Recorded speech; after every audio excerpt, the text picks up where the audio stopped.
Secretary of War Pete Hegseth is considering recalling to active duty retired Navy captain and now Arizona Senator Mark Kelly so he can formally be court-martialed. This could happen. It should happen. Joining us now for more is the acting CEO of the U.S. Agency for Global Media, Kari Lake. Kari, great to see you. You're from Arizona. Why hasn't this happened? Why hasn't Mark Kelly already been court-martialed?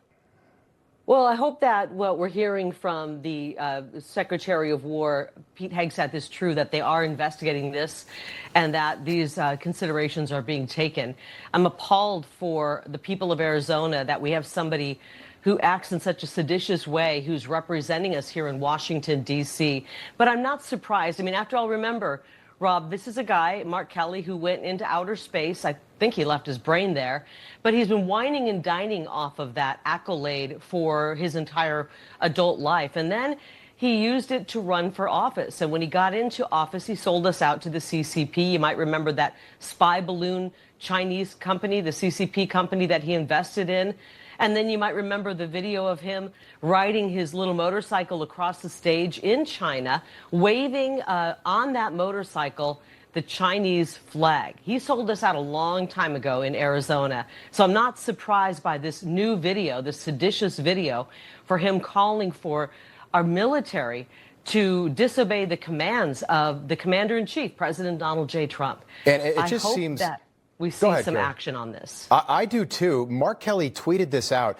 This is very bizarre, but he decided to tweet out all of his military achievements. He was, and I'll read some of them. He was an ensign in the Navy at 22. He served on the U.S. Midway, had 39 deployments in Desert Storm. He flew 4 missions to space for NASA. We thank him for his service, but he says he won't stand for anyone questioning his record. He does have a great record, but so did Benedict Arnold. Kari, don't you have a good record until suddenly you don't have a good record anymore?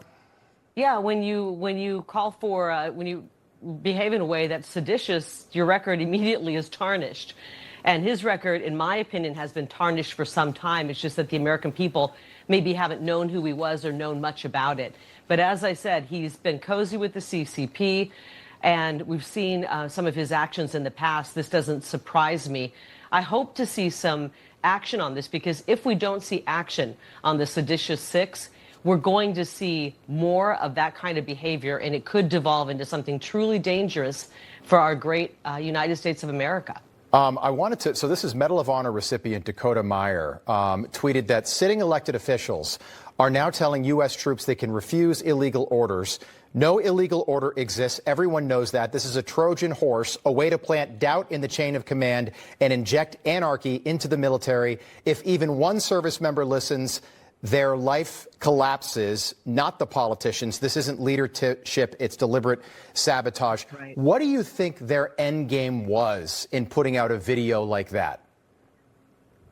I don't know. I mean, we're in such perilous times right now. There seems to be a, color revolution that has already been hoisted upon us in the past with what's happened with Russiagate and a way to undermine the president, and then the 2020 elections and what happened there. And I don't know what they have planned, but this seems like an operation that could truly tear apart the fabric of what this country is all about and what brings this country together. It's just more and more and more division until it's just torn apart. And that's why we must see action on this. And I hope to see it. This is a guy, as I said, who's been whoring himself out to the CCP for a long, long time, who likes to stand behind his medals and act like he's pro-American when we've seen some truly outrageous behavior from him and his dealings with the CCP, his willingness to go over to China and wave the Chinese flag. I think it's pretty appalling. Kari Lake, good to see you tonight. Now. Yeah, I agree with you. Thanks for being with us tonight, Kari. Good to see you. Thanks.